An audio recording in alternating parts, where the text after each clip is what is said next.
da wannan ilimi na tauhidi. To, ma'arifa, sanin Allah ga da muke magana kan shi ga, shine makamul ihsan, an ta'budallaha ka annaka tarahu, fa in lam takun tarahu fa innahu yaraka. Annabi ya karantar da wannan. Wannan makami ne kuma malaman ma'arifa suka fito.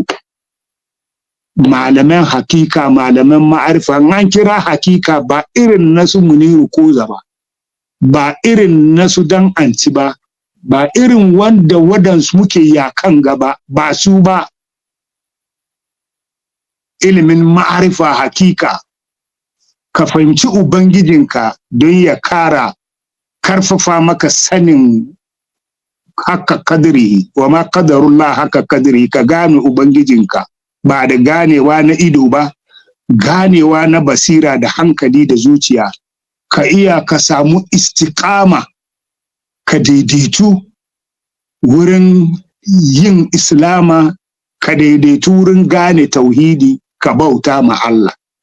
Wannan ilimin nan yana da wuya, wa'ancan suna da sauki saboda sunan su ashiya'un ne min a'malil jawahir zahiriya. Al-Islam da imanin nan ayyuka ne wa'anda gabobin jiki na zahiri ke aiwatarwa. To amma ihsani, ilimin ma'arifa, shay'un min a'malil jawarihil batiniya, wani abu ne wanda ainihin gabobin batini zuciya ke ganowa, ba ido ba littafi ba wani abu ba. Shi inayatul rabbaniya ke taimakawa, taimakon Ubangiji wanda Allah kada ya san me ake cewa inayatul rabbaniya. Taimako, iyaka na abudu wa iyaka nasta'inu, isti'anan nan na Ubangijintaka da Allah ke taimakon bawa shi ya shirye shi zuwa ga fahimtar ainihin musulunci da imanin nan da tauhidin nan da bautan Allah da wane ne Allah. To wannan ne Shehu Tijani ya ba da labarin Allah ya zo ya fito da wannan ilimi a hannun wani daga cikin mabiyana ni Shehu Tijani. An yi shekara da shekaru ana jiran wane ne Shehu Ibrahim ya yi bisharar zuhuri, Shehu Tijani ya ba da labarin zuhurinsa. Malamai sun jajjarraba, an yi ma wasu kyakkyawan zato, har Najeriya an yi ma wasu maluma kyakkyawan zato saboda zuhudunsu da iliminsu da takuwansu da bin Allahnsu da istikamansu. An so a kyautata musu zaton haka dan ne. Wannan babban makami ne, sai daga baya a zuwa ga a'a ba wannan bane.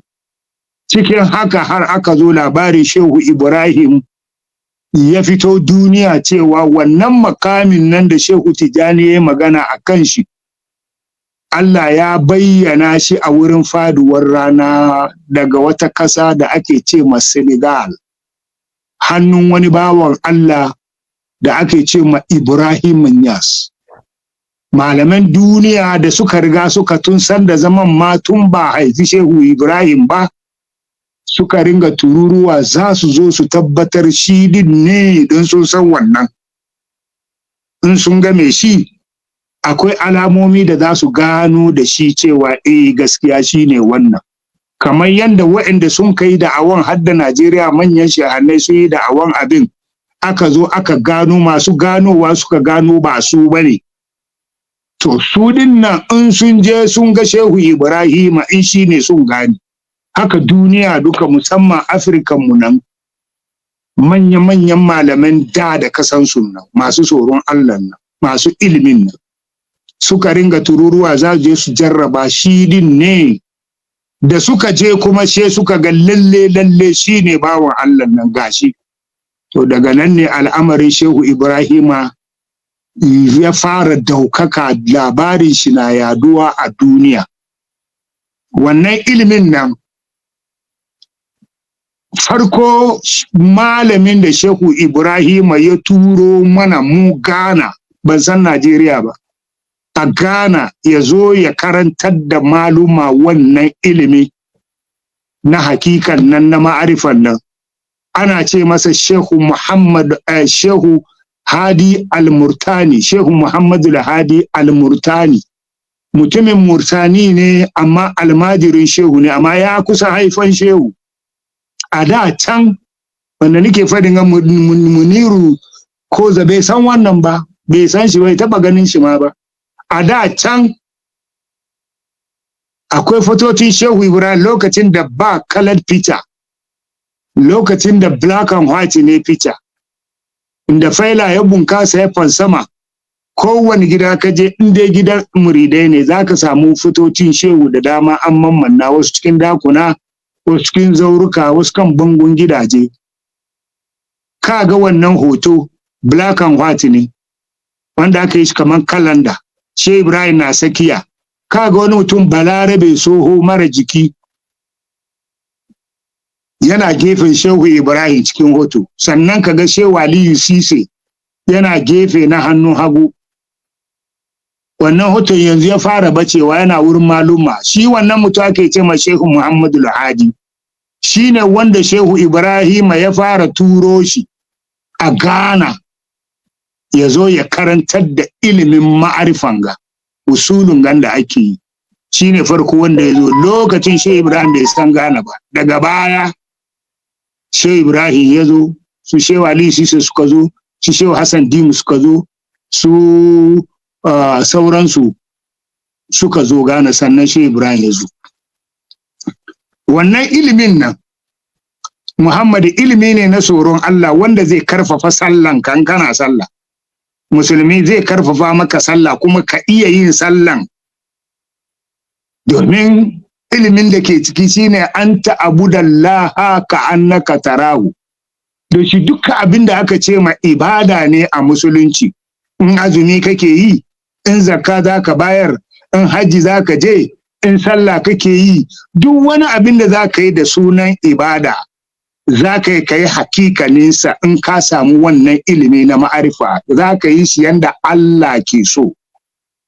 Qul amantu billahi summa istaqim. Ka daidaitu ka bauta wa Allah. To wannan ilimi ne kamar da na ce shay'un min a'mali jawahirul batiniya, ilimin batini ne, ba ilimin islama bane, fiqhu ba. Billahi ce ka bude adari ko ka bude muktasar halil ko ka bude ashmawi ko ka bude iziya ka karanta babi ba wannan bane ilimin. Ba kamar ilimin makamin imani bane, ka bude a gwada maka tauhidi ke ga Allah guda ne, ka yarda da shi, ka yi imani da shi, ka yi ba wannan bane. Wannan ilimi ne na bayani, amma duk abin da za a gaya maka za ka samu fahimtar shi a wani ayoyin alkur'ani. To wannan aka kawo don shi an ce mishi ilimin batini.